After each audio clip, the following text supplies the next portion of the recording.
Selamat datang di sebuah alur cerita channel yang mengangkat kisah hidup penuh makna. Jangan lupa klik subscribe dan nyalakan lonceng notifikasi supaya kamu selalu dapat cerita inspiratif berikutnya.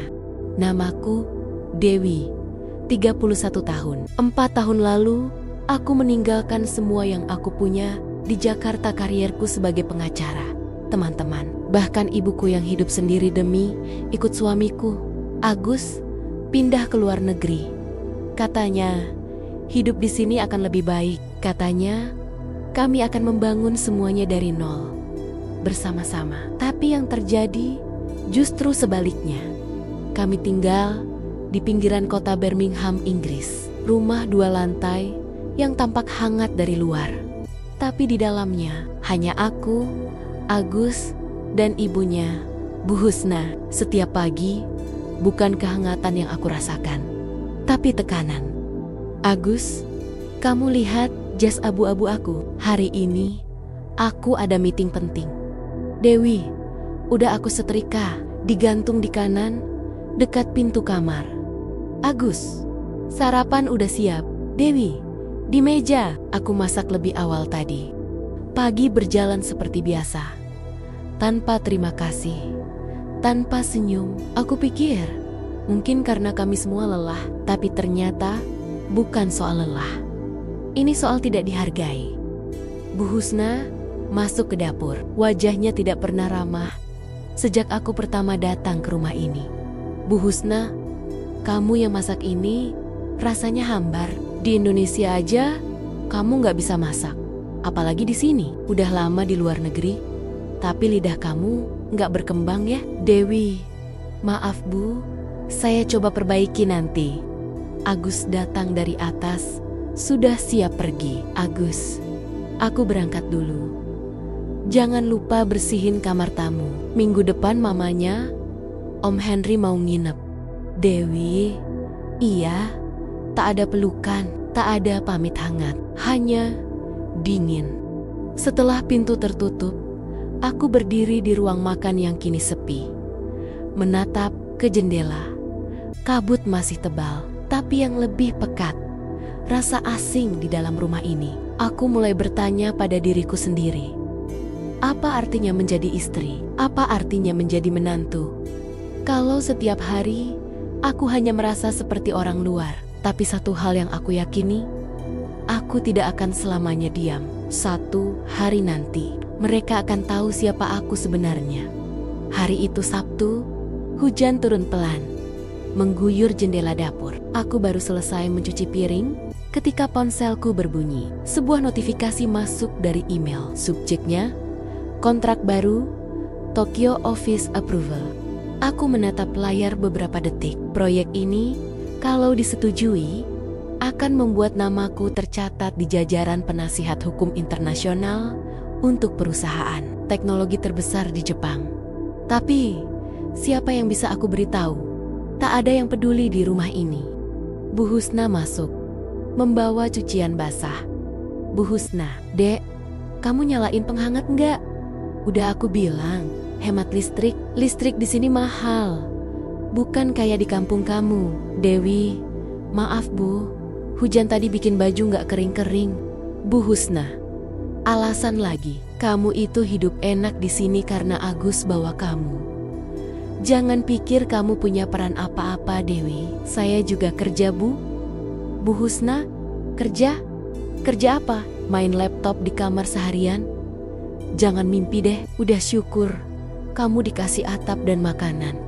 Kata-kata itu seperti tamparan. Aku menarik napas dalam-dalam, menahan amarah. Tapi di dalam hatiku, aku tahu hari itu rasa sabarku mulai retak. Sore harinya, Agus pulang lebih cepat dari biasanya. Aku mencoba menyambutnya, membawa teh hangat. Dewi, kamu pulang cepat. Aku buat teh. Agus, gak usah, aku kenyang. Tadi makan bareng klien di luar, Dewi. Oh, kamu gak bilang. Agus, buat apa? Kamu juga sibuk sendiri kan?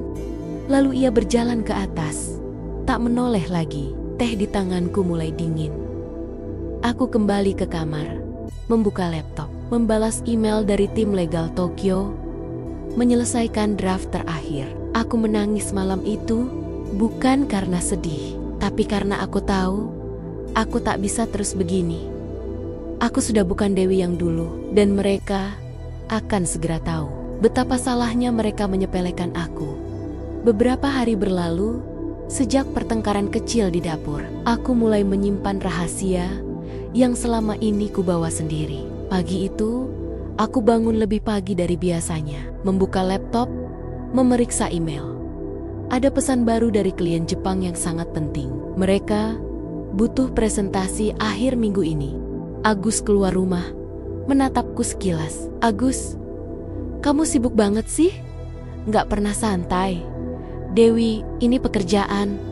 Agus, aku harus selesai minggu ini. Agus, hati-hati jangan sampai kamu kerja terus.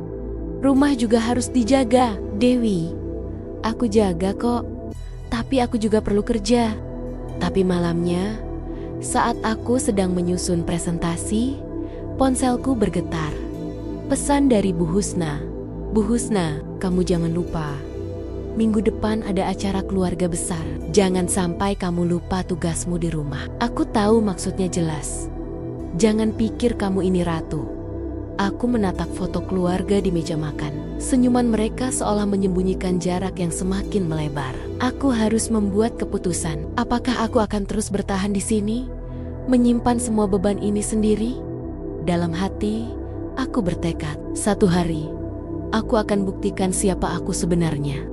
Pagi itu, Agus pulang dari kantor lebih awal dari biasanya. Wajahnya kusut, matanya terlihat lelah. Agus, gaji bulan ini dipotong. Proyek marketing ditunda perusahaan. Dewi, dipotong banyak. Agus, cuma setengah dari biasanya. Aku nggak ngerti, kenapa terus kayak gini. Aku ingin menawarkan bantuan. Ingin bilang kalau aku bisa bantu secara finansial. Tapi aku tahu, egonya tidak akan terima. Dewi, nggak apa-apa. Nanti juga ada jalan. Agus, kamu jangan ikut stres ya. Ini urusan aku. Aku hanya mengangguk. Padahal, pagi tadi aku baru mentransfer uang sebesar 40 juta ke rekening pribadi untuk keperluan proyek klien. Tapi aku memilih diam. Beberapa hari kemudian, Bu Husna datang, membawa daftar belanja bulanan. Bu Husna, Agus bilang, bulan ini keuangan lagi seret. Jadi kamu masak yang hemat aja. Jangan macam-macam. Dewi, iya Bu. Bu Husna, kalau kalian susah uang, jangan mentang-mentang tinggal di luar negeri. Jadi gengsi minta bantuan. Ingat, kamu bukan siapa-siapa di sini. Aku menunduk. Bukan karena takut, tapi karena aku tahu. Kalau aku bicara, mereka tidak akan percaya bahwa penghasilan bulananku bisa menutupi seluruh tagihan rumah ini. Dan lebih dari itu, di malam hari, aku kembali membuka laptop, menyelesaikan laporan keuangan untuk 3 klien perusahaan besar dari Jerman dan Jepang. Satu invoice yang belum kubuka. Nilainya 130 juta rupiah. Dan aku hanya bisa tertawa karena suamiku masih mengira dia satu-satunya tulang punggung rumah ini. Hari itu, aku dan Agus pergi ke bank. Katanya, mau mengurus perpanjangan cicilan rumah yang sempat tertunda. Saat kami duduk di ruang tunggu, Agus memegang berkas. Agus, rumah ini cicilannya tinggal 5 tahun. Untung kemarin ibu bantu DP besar, jadi ringan. Aku hanya diam. Aku tahu siapa yang sebenarnya membayar cicilan sejak 2 tahun lalu.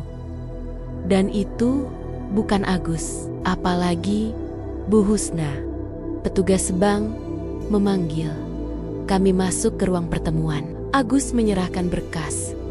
Petugas, boleh saya konfirmasi? Atas nama pemilik sertifikat rumah adalah Agus Budi Santoso. Tidak ada nama istri? Agus? Ya, saya sendiri. Aku menoleh perlahan. Dewi, kenapa? Namaku nggak dimasukkan juga, Agus.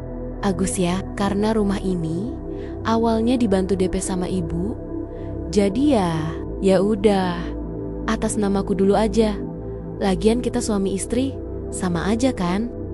Tidak sama. Ini bukan tentang harta, ini tentang penghargaan, tentang pengakuan. Tapi aku tidak membantah, karena aku tahu semua akan ada waktunya. Malamnya, aku membuka rekeningku sendiri, melihat saldo tabungan yang cukup untuk membeli rumah 2 lantai di pinggiran kota Paris. Aku menarik napas dalam-dalam, bukan karena sombong, tapi karena aku sudah terlalu lama berpura-pura kecil demi menjaga perasaan yang bahkan tak pernah berusaha mengerti perasaanku. Akhir pekan, Agus pergi bersama teman-temannya. Katanya ada acara reuni kecil di luar kota.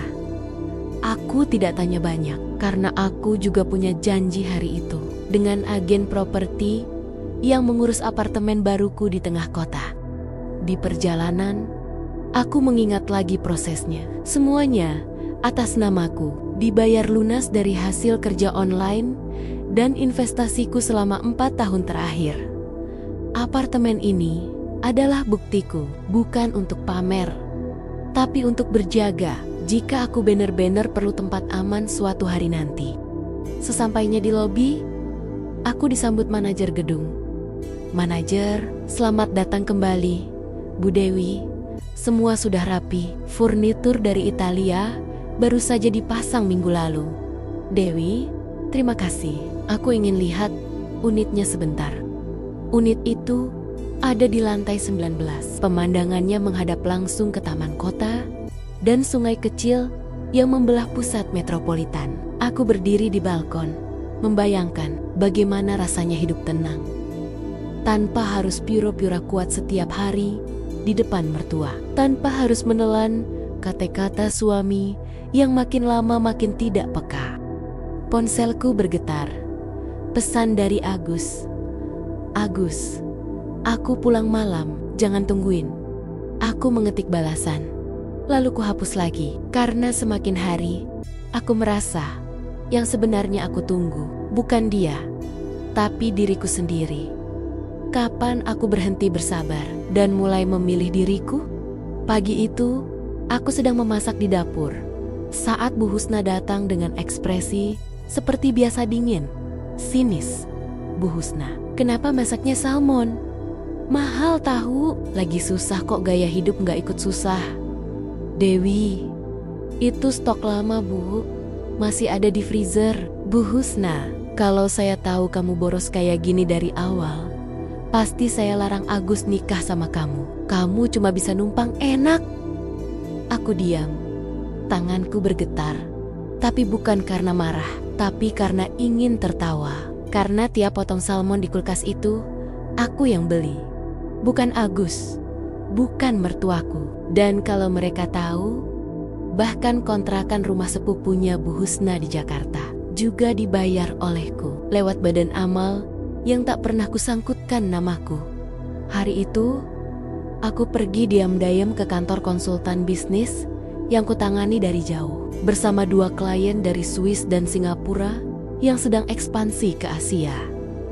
Mereka menyapaku dengan hangat. Kami berdiskusi selama hampir 2 jam, lalu selesai, dan mereka pamit. Salah satu dari mereka sempat melirikku sambil tersenyum. "Klien, Dwi, someday kamu harus pikirkan untuk ekspansi bisnis kamu sendiri. Kamu terlalu besar untuk terus bersembunyi." Aku hanya menjawab pelan, "Dewi, saya tahu, tapi untuk saat ini biar saya tetap kelihatan kecil." Sore harinya, aku pulang.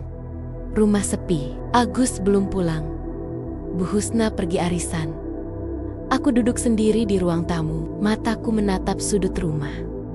Ada figura kecil foto keluarga. Aku di sana, berdiri paling pinggir. Senyumku dalam foto itu terlihat bahagia. Tapi kini, aku bertanya pada diriku sendiri, berapa lama lagi aku akan terus berpura-pura? Hari, minggu, udara di luar dingin, tapi di dalam rumah, hawa jauh lebih menusuk. Aku hanya ingin hari itu cepat berakhir, tapi justru hari itu Semuanya berubah. Aku baru pulang dari toko roti langganan. Kubawa kue kesukaan Agus, hari ulang tahunnya. Meski dia tak pernah peduli hari ulang tahunku, aku tetap berusaha ingat miliknya. Tapi ternyata bukan hanya aku yang sedang berusaha hari itu. Saat aku masuk ke rumah, Bu Husna sudah menunggu di ruang tamu. Agus juga ada di sana, duduk dengan wajah canggung. "Dewi, Ma, aku beli kue untuk Agus barusan." Bu Husna memotong. "Bu Husna, kamu pikir kamu siapa? Sok perhatian, tapi diam-diam simpan uang sendiri. Kamu pikir aku nggak tahu?" "Hah?" Aku terdiam. "Dewi, apa maksud Mama?" "Bu Husna, jangan pura-pura polos. Aku tahu kamu punya rekening sendiri, dan kamu simpan uang tanpa sepengetahuan Agus. Dasar menantu licik." Aku menoleh ke Agus, menunggu dia bicara, menunggu dia membelaku. Tapi yang kulihat hanya pria dewasa yang tidak berani menatap mataku. "Dewi, Gus, kamu percaya omongan Mama?" Agus menunduk, lalu berdiri, tapi masih diam. Dan saat itu tanpa peringatan tamparan keras mendarat di pipiku. Plak dari tangan Bu Husna. Di depan suamiku sendiri, tidak ada yang bersuara. Tidak ada yang bergerak. Tanganku memegang pipiku. Mataku tetap menatap Agus, tapi dia hanya memalingkan wajah. Dan saat itu juga, aku tahu rumah ini bukan lagi tempatku, dan aku tidak akan diam. Malam hari, aku duduk di kamar, sendirian. Satu tangan memegang pipi yang masih perih. Tangan lain menggenggam foto pernikahan kami yang dulu kutaruh di meja kecil. Aku menatap foto itu lama. "Dewi, aku pernah mencintaimu dengan cara paling diam, Gus. Tapi sekarang aku sadar, diamku cuma kau anggap kelemahan." Koper kecil mulai ku kemasi, satu demi satu baju, dokumen, dan barang-barang pribadi yang selama ini kusimpan di sisi lemari. Tanpa suara, tanpa air mata, hanya detak jantungku yang makin keras.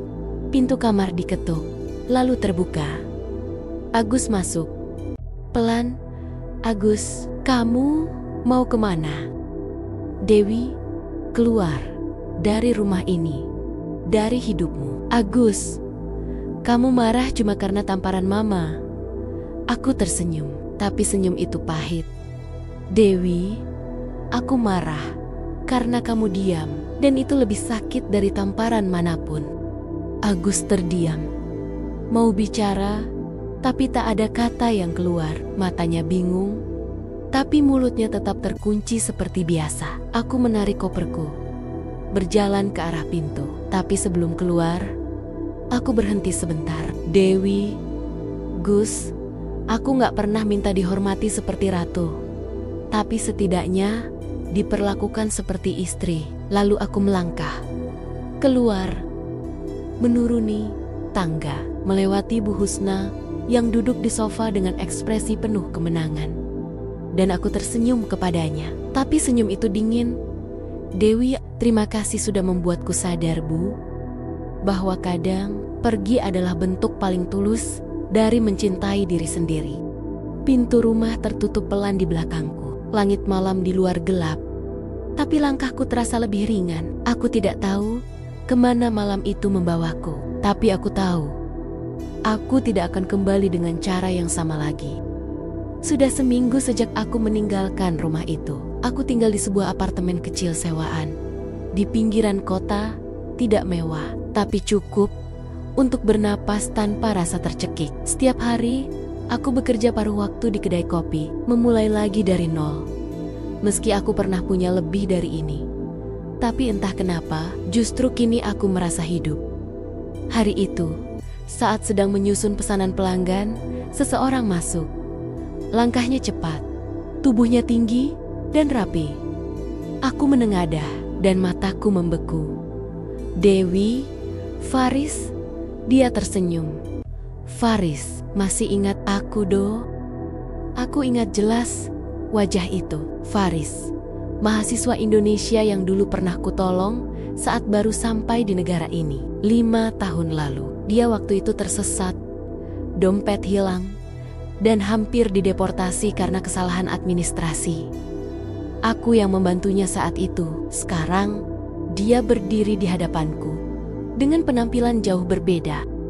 Faris, aku dengar kabar kamu dari grup komunitas. Katanya kamu sekarang kerja di sini. Dewi, dunia sempit ya? Faris, bukan dunia yang sempit, tapi kebaikan yang selalu tahu jalan pulang. Kami duduk setelah jam kerja. Aku ceritakan sedikit tentang apa yang terjadi. Tidak semua, tapi cukup untuk membuatnya mengerti. Faris tidak menghakimi. Dia hanya mendengarkan. Lalu, tanpa ragu, mengeluarkan sesuatu dari dalam tasnya. Sebuah kartu nama. Faris, aku sekarang kerja di perusahaan startup milik teman. Mereka butuh orang administrasi handal. Aku tahu kamu cocok. Aku terdiam. Faris, ini bukan balas budi, tapi kadang Tuhan hanya butuh satu alasan untuk membuka pintu yang lain. Malam itu, aku pulang dengan hati campur aduk. Tapi di balik semua luka, ada sesuatu yang perlahan tumbuh kembali. Harapan. 3 hari setelah pertemuan dengan Faris, aku datang ke alamat yang tertulis di kartu nama itu. Sebuah gedung tinggi di pusat kota, modern, sibuk. Langkahku sedikit ragu, tapi suara Faris masih terngiang di kepala. Faris, kalau kamu siap, datang saja. Kami butuh orang sepertimu. Aku masuk ke lift, menekan tombol lantai 11. Tanganku gemetar sedikit. Sudah lama aku tidak merasa seperti ini. Deg-degan, canggung, tapi juga penasaran. Begitu pintu lift terbuka, aku disambut oleh ruang kantor dengan nuansa putih dan kayu. Hangat, tapi profesional. Faris berdiri di dekat meja resepsionis, menyapaku dengan senyum. Faris, kamu tepat waktu. Seperti biasa, aku membalas senyumnya. Dewi, kalau soal tanggung jawab, aku nggak pernah berubah. Dia mengajakku keliling kantor, memperkenalkan beberapa tim, lalu membawa ke ruang kerja yang mungkin akan menjadi milikku. Faris, kalau kamu setuju, ini mejamu. Mulai besok, kamu bisa gabung sebagai Head of Admin dan Ops. Aku memandang ruang itu, lalu menatap Faris. Bingung. Dewi, kamu yakin? Aku baru mulai dari bawah lagi. Faris tersenyum, lembut. Faris, kamu bukan mulai dari bawah, Do. Kamu hanya kembali mengambil tempatmu yang sebenarnya. Hari itu, aku menandatangani kontrak kerja. Dan untuk pertama kalinya, dalam waktu yang lama, aku merasa dihargai. Bukan sebagai istri, bukan sebagai menantu, tapi sebagai diriku sendiri. Namun kebahagiaan itu tak bertahan lama. Seminggu kemudian, saat aku sedang menyusun laporan keuangan, pintu ruang meeting utama terbuka. Langkah kaki masuk. Beberapa eksekutif baru datang. Dan di antaranya, mataku membeku. Tangan gemetarku menjatuhkan pulpen.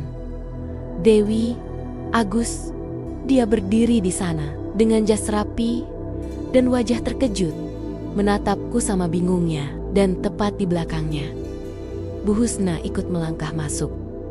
Aku ingin berdiri, ingin pergi, tapi aku terlalu kaget. Dan di tengah ruang rapat itu, Faris datang mendekat, menatapku, lalu menatap mereka. Faris, kalian saling kenal. Aku menggeleng, perlahan. Dewi, tidak.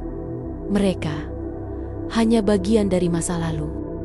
Suasana ruang meeting tiba-tiba sunyi. Semua mata saling memandang. Faris menatapku dengan wajah bingung, lalu menoleh ke arah Agus dan Bu Husna yang masih berdiri mematung di ambang pintu. Faris, Do, kamu yakin tidak kenal mereka? Aku menarik napas dalam-dalam, menyusun kata, meski suaraku nyaris pecah. Dewi, aku mengenal mereka, tapi aku sudah selesai dengan mereka. Agus maju selangkah. Agus, Dewi, jadi ini tempat kamu kerja sekarang. Aku tak menjawab. Mataku hanya menatap tajam ke arahnya. Ada getir yang sulit kujelaskan. Bu Husna ikut berbicara. Husna, kamu kerja di sini, di perusahaan ini? Faris menatapku penuh pertanyaan. Faris, kamu gak pernah cerita kalau... Aku potong. Dewi, karena aku memang gak ingin mereka tahu, dan aku juga gak perlu menjelaskan apapun. Agus menunduk, suaranya pelan. Agus, aku sebenarnya sudah lama nyari kamu. Tapi kamu benar-benar menghilang, Dewi. Dan kamu pikir aku akan tetap tinggal setelah semua yang kalian lakukan? Husna mengangkat alis. Husna, jadi kamu masih menyalahkan kami? Aku menatapnya.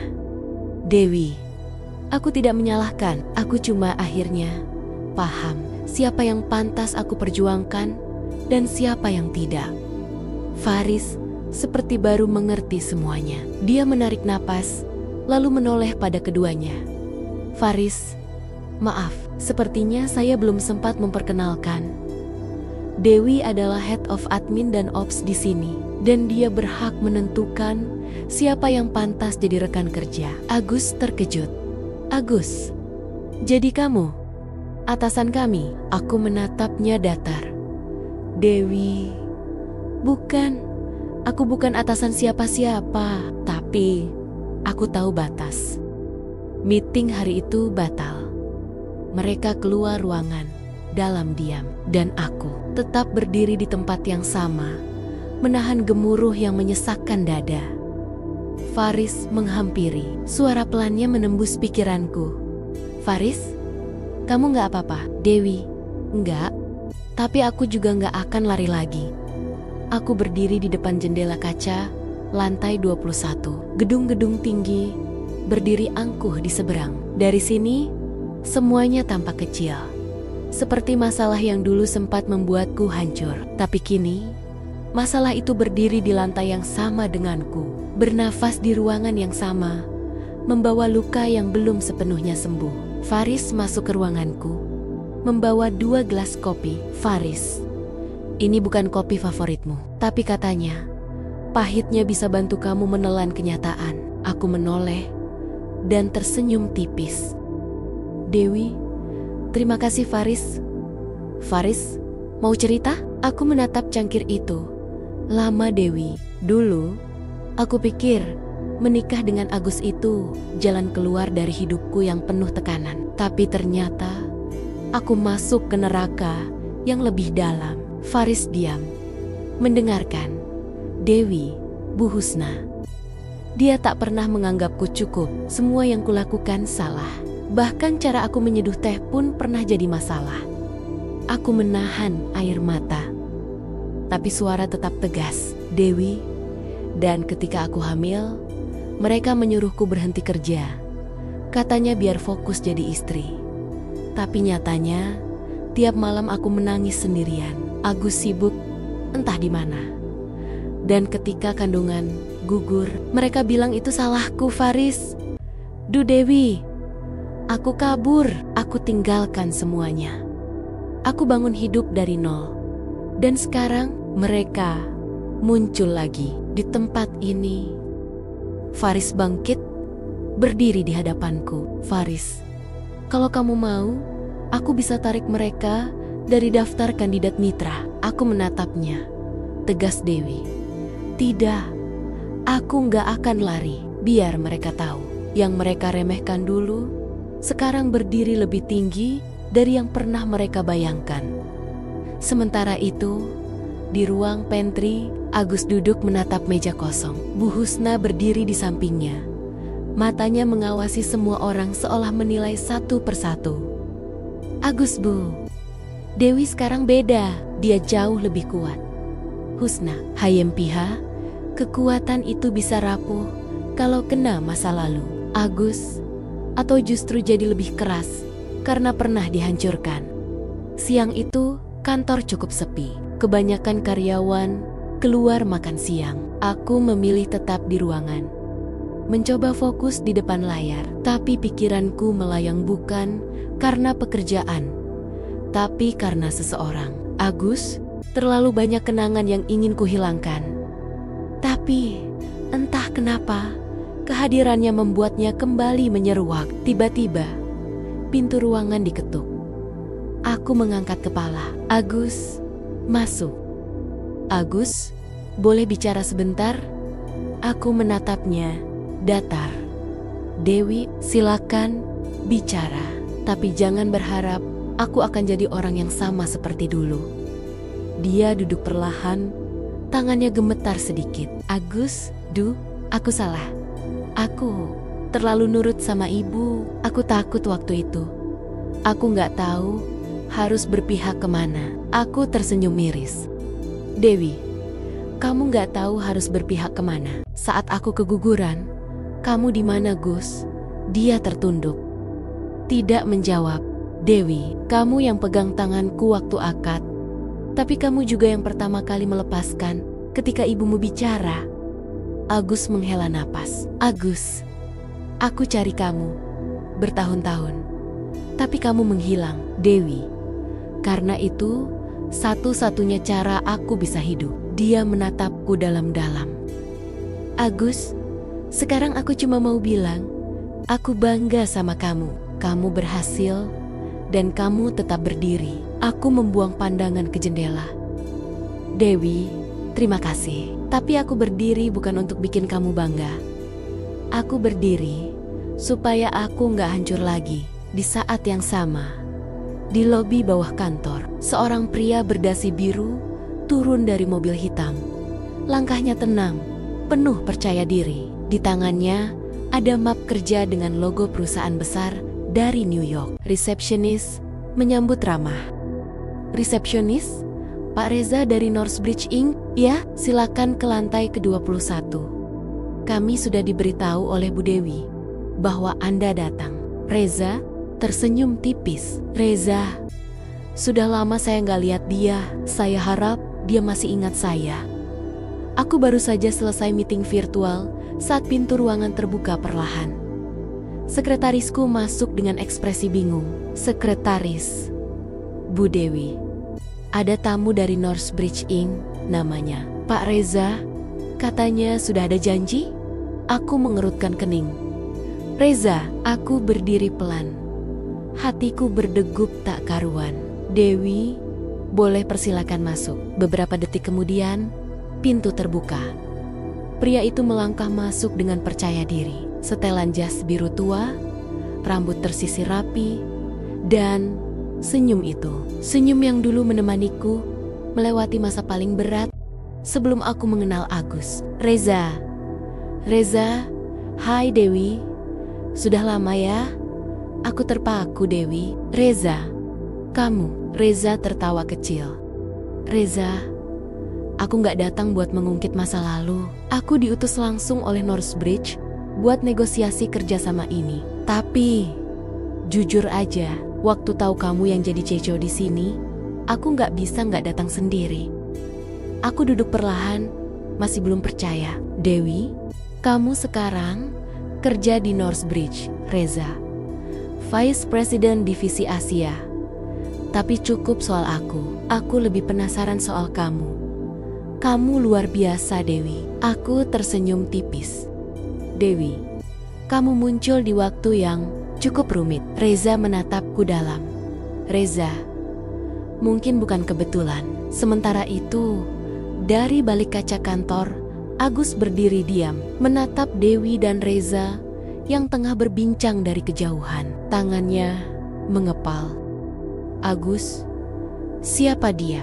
Faris yang berdiri di belakangnya ikut melihat ke dalam ruangan. Faris, itu Reza, partner bisnis dari Northbridge. Agus menatap Faris, tajam. Agus, kamu kenal dia? Faris, sedikit. Tapi aku tahu satu hal, dia salah satu orang yang sangat Dewi hormati. Bahkan sebelum kamu muncul di hidupnya. Hari mulai gelap saat Reza dan aku duduk di lounge kantor, membahas kerjasama. Tapi jelas, itu bukan hanya urusan bisnis. Terlalu banyak kenangan yang tak bisa dihindari. Reza meletakkan cangkir kopinya. Reza, masih ingat apartemen mungil di Chicago waktu itu? Kita hidup dari sisa beasiswa dan nasi instan. Aku tertawa kecil. Tawa yang lama tidak aku keluarkan. Dewi, kita bahkan pernah kehabisan listrik karena lupa bayar tagihan. Reza mengangguk pelan. Reza, tapi kamu tetap belajar malam-malam. Pakai lilin. Kamu gak pernah nyerah, Dewi. Aku diam sejenak. Dewi, aku juga gak lupa siapa yang masakin aku tiap malam. Meski kamu sendiri capek habis kerja di restoran. Reza tersenyum, matanya menatapku lekat. Ada sesuatu yang ingin ia sampaikan tapi ia tahan. Reza, kamu pergi tanpa pamit, Dewi. Waktu aku pulang dari shift malam, kamu dan koper itu hilang. Sejak itu, aku cari kamu. Tapi kamu seperti menghilang. Aku menunduk. Kenangan itu pahit, Dewi. Aku tahu dan aku minta maaf. Tapi saat itu, aku takut. Aku merasa gagal. Aku gak bisa kasih kamu masa depan. Reza menatapku serius. Reza, aku gak pernah butuh kamu sukses dulu. Aku cuma butuh kamu tetap di sampingku. Di parkiran bawah, Agus masih menunggu. Ia melihat jam berkali-kali. Ia tak tahan lagi. Ia naik ke atas. Kembali ke lounge, Reza berdiri. Reza, tapi lihat kamu sekarang. Kamu lebih dari berhasil. Dan aku bangga. Tapi kalau kamu pikir aku kesini hanya untuk bisnis. Ia menatapku tajam. Reza, kamu salah. Pintu terbuka. Agus berdiri di ambang. Agus, Dewi. Aku menoleh. Agus melangkah masuk, menatap Reza dengan waspada. Agus, kita perlu bicara. Reza hanya mengangkat alis, lalu menatapku. Reza, kalau kamu butuh waktu, aku tunggu di mobil. Setelah Reza keluar, Agus mendekat. Agus, siapa dia sebenarnya? Aku menatap Agus. Dewi, orang yang dulu percaya padaku saat kamu belum pernah kenal siapa aku. Aku masih berdiri di ruangan, memandang Agus dengan mata penuh penat. Agus menatap balik dengan campuran kecewa dan marah. Agus, Dewi, aku sudah berusaha bertahan, tapi kamu menyimpan rahasia terlalu dalam. Siapa Reza sebenarnya buat kamu? Aku menarik napas dalam. Dewi, Reza adalah orang yang menemani aku saat aku tidak punya siapa-siapa. Saat aku bangkit dari nol. Agus menggenggam tanganku dengan erat. Agus, tapi sekarang aku ada di sini, di sisimu. Aku bukan cuma suami di masa lalu. Pintu kantor terbuka tiba-tiba. Husna masuk dengan wajah dingin dan tatapan tajam. Husna, Dewi, sudah cukup. Kamu pikir kamu bisa menyembunyikan semuanya dari keluarga ini? Aku menatapnya lekat. Dewi, Ibu Husna, aku bukan anak kecil lagi. Aku sudah punya hidupku sendiri. Husna melangkah maju. Suaranya penuh kemarahan. Husna, jangan sok mandiri. Kamu harus ingat siapa yang telah membesarkan Agus. Aku tidak akan biarkan kamu hancurkan keluarga kami. Agus menahan ibu tirinya. Agus, Ibu, jangan seperti ini. Kita harus bicara baik-baik. Husna menatap Agus sinis. Husna, baik-baik? Setelah semua rahasia dan kebohongan ini, aku mengangkat kepala. Suara mantap. Dewi, aku bukan orang yang dulu. Ibu, aku tidak akan biarkan masa lalu menghancurkan masa depanku. Agus menatap kami berdua. Hatinya berat. Agus, kita harus cari jalan tengah. Ini bukan cuma tentang kita bertiga. Di saat yang sama, ponselku bergetar. Pesan masuk dari Reza. Apakah kamu sudah siap membuat keputusan? Dewi, aku menatap layar. Hati berkecamuk.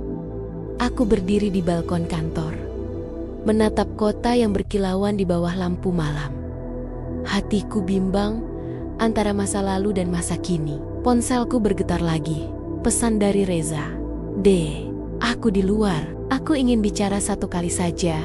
Sebelum kamu buat keputusan. Aku menghela napas dalam. Aku tahu aku harus jujur, terutama pada Agus. Aku mengirim pesan singkat ke Agus. Kita perlu bicara. Aku ingin kamu tahu semuanya. Agus datang ke apartemen. Wajahnya lelah, tapi serius. Agus, Dewi, aku sudah tahu tentang Reza. Aku tidak akan bohong. Aku cemburu. Tapi aku ingin kamu jujur sama aku. Aku menatapnya dengan mata basah. Dewi, Agus, aku tidak ingin menyakiti kamu. Tapi aku tidak bisa bohong lagi. Reza adalah masa laluku yang sulit. Tapi dia juga bagian dari siapa aku sekarang. Agus menarik napas. Agus, jadi apa yang kamu inginkan? Aku menatap keluar jendela, mencari jawaban di tengah gemerlap kota. Dewi, aku butuh waktu untuk berpikir. Aku ingin kamu tetap di sisiku. Tapi aku juga harus menyelesaikan semua ini untuk masa depan kita. Agus mengangguk pelan. Agus, aku akan menunggu. Tapi jangan buat aku menunggu terlalu lama. Saat itu, pintu berbunyi. Aku membuka dan melihat Reza berdiri di sana dengan ekspresi penuh harap. Reza, Dewi, aku di sini untuk kamu. Apapun keputusannya, aku menatap keduanya. Tahu bahwa hidupku akan berubah setelah ini. Pagi itu, suasana di apartemen terasa tegang. Agus dan Reza duduk berseberangan. Kedua pria dengan tujuan berbeda, tapi sama-sama menunggu keputusan Dewi. Aku masuk ke ruang tamu, mencoba menenangkan hati. Dewi, kita harus bicara jujur. Ini bukan cuma soal aku dan kalian berdua, tapi juga keluarga. Tiba-tiba, bel pintu berbunyi keras. Aku membuka pintu dan melihat Husna berdiri dengan ekspresi dingin dan langkah pasti. Husna, kita harus selesai sekarang, Dewi. Agus bangkit. Wajahnya tegang. Agus, ibu, apa maksud ibu? Husna melangkah masuk tanpa izin. Husna, aku sudah dengar banyak cerita dari orang-orang tentang masa lalu Dewi yang tersembunyi dan rencana-rencana dia yang mungkin merusak nama keluarga kita. Reza berdiri, nada suaranya naik. Reza, kamu bicara apa, Bu Husna? Dewi ini wanita yang aku kenal, bukan seperti yang kalian tuduhkan. Husna menatap Reza tajam. Husna, kamu itu masa lalu yang berbahaya. Aku tidak ingin keluarga ini terjerumus. Aku mencoba menenangkan keadaan. Dewi, ibu, aku tidak berencana merusak siapapun. Aku hanya ingin hidup jujur dan bahagia. Husna tertawa dingin. Husna, bahagia? Kamu pikir keluarga ini akan membiarkanmu begitu saja? Agus menggenggam tangan Dewi. Agus, kita akan hadapi ini bersama. Husna menatap kami dengan sinar penuh perhitungan. Husna, mulai hari ini aku akan ikut mengawasi setiap langkahmu, Dewi. Jangan koba-koba mengacaukan keluarga kami. Aku menelan ludah, sadar konflik ini belum akan berakhir. Hari-hari berikutnya terasa semakin berat. Husna terus mengawasi setiap gerakanku, seolah aku tahanan dalam rumah sendiri. Suatu sore, saat aku dan Agus sedang makan malam, ponselku bergetar. Pesan masuk dari Husna.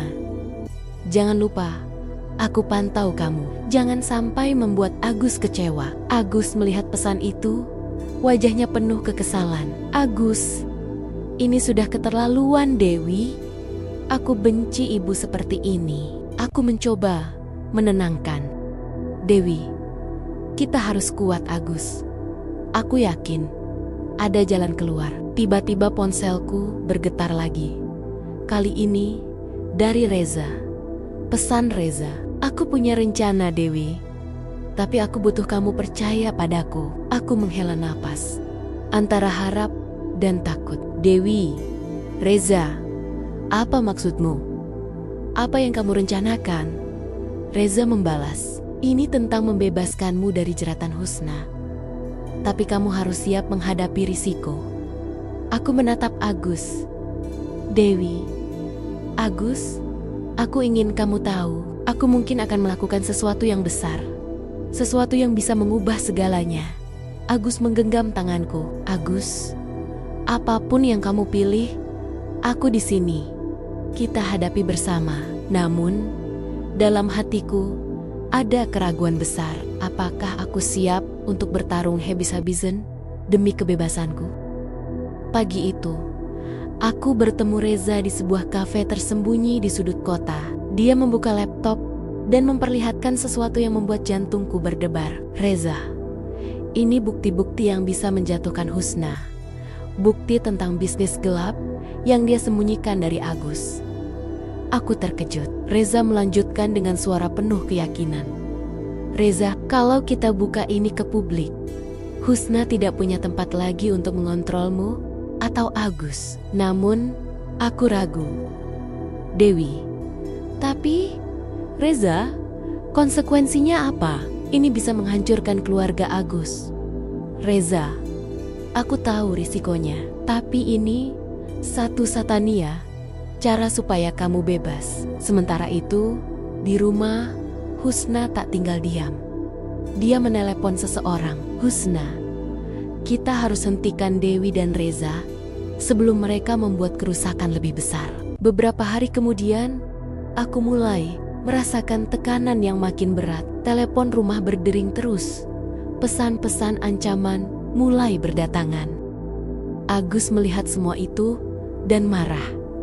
Agus, ibu sudah kelewatan. Aku akan berbicara serius dengan dia. Aku menatap Agus dengan harap. Dewi, terima kasih Agus. Aku takut, tapi aku yakin kita bisa lalui ini bersama. Namun, hati kecilku masih was-was. Apakah Husna akan berhenti di sini? Atau dia punya rencana yang lebih kejam? Malam itu, aku dan Agus baru saja pulang dari pertemuan dengan pengacara ketika telepon berdering berulang kali. Aku mengangkatnya dengan gugup. Suara di telepon sangat dingin. Husna, kamu pikir aku akan diam saja? Kalau kamu berani buka semua, aku akan pastikan kamu dan Agus kehilangan segalanya. Agus mengambil ponsel dariku. Suaranya bergetar tapi tegas. Agus, ibu, hentikan ini. Kalau kamu terus seperti ini, aku akan ambil langkah hukum. Husna tertawa dingin. Husna, kamu kira aku takut hukum? Aku punya cara lain. Beberapa hari kemudian, saat aku sedang sendirian di apartemen, pintu diketuk keras. Aku membuka dan melihat dua pria asing berdiri di depan. Mereka memperkenalkan diri sebagai teman bisnis Husna. Pria, satu, kami hanya ingin memberimu pesan. Hentikan semua urusan dengan Reza atau akan ada konsekuensi. Ketakutan menyelimuti hatiku. Aku langsung menelepon Agus. Dewi, Agus, mereka datang. Aku merasa ini sudah terlalu jauh. Agus segera datang dan memelukku. Agus, kita akan hadapi ini bersama. Dewi, aku tidak akan biarkan mereka menyakitimu. Namun, aku tahu ancaman Husna tidak berhenti sampai di sini. Pertarungan kami baru benar-benar dimulai. Aku dan Agus duduk berhadapan di ruang tamu. Wajah kami penuh tekad. Agus, kita tidak bisa terus-terusan takut. Sudah saatnya kita lawan. Dewi, aku mengangguk. Dewi, aku setuju. Ini bukan hanya tentang aku, tapi tentang harga diri kita dan masa depan kita. Agus mengambil ponsel dan menghubungi pengacara. Agus, kita harus kumpulkan semua bukti dan siapkan langkah hukum. Hari berikutnya, kami mulai mengumpulkan dokumen, merekam percakapan, dan menghubungi beberapa saksi. Sementara itu, Husna mulai merasakan tekanan. Husna, kalian pikir aku akan menyerah begitu saja? Aku punya banyak koneksi. Aku dan Agus saling pandang, menyadari bahwa ini bukan pertarungan mudah. Dewi, tapi kali ini kita tidak akan mundur. Agus menggenggam tanganku erat. Agus, kita akan buktikan siapa yang benar. Pertarungan ini belum berakhir, tapi aku yakin dengan keberanian dan kebenaran kami bisa melewati semuanya.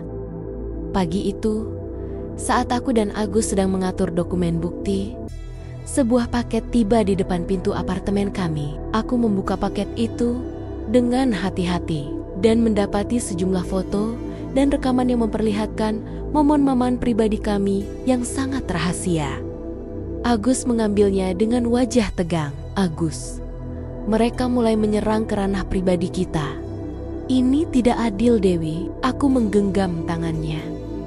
Dewi, kita harus tetap kuat. Mereka ingin kita menyerah, tapi kita tidak boleh kalah. Tak lama kemudian, pesan di media sosial mulai menyebar fitnah dan kebohongan tentang aku dan Agus. Agus, mereka berusaha menjatuhkan reputasi kita. Aku tidak akan biarkan itu terjadi. Kami mulai menghadapi tekanan dari luar.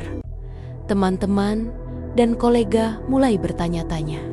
Dewi, tapi aku tidak akan membiarkan Husna menang dengan cara kotor seperti ini. Kami memutuskan untuk tetap fokus pada kebenaran dan bersiap menghadapi babak akhir pertarungan ini.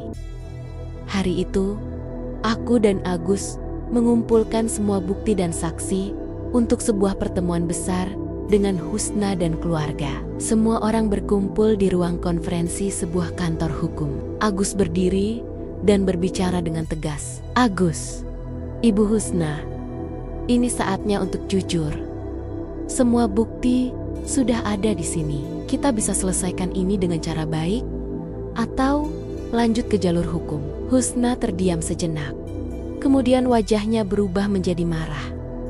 Husna, kalian pikir aku akan menyerah begitu saja? Aku sudah mengorbankan banyak demi keluarga ini. Namun, Reza tiba-tiba masuk dan membawa dokumen baru. Reza, sebenarnya ada sesuatu yang Ibu Husna sembunyikan. Bisnis yang selama ini Ibu jalankan ternyata ilegal.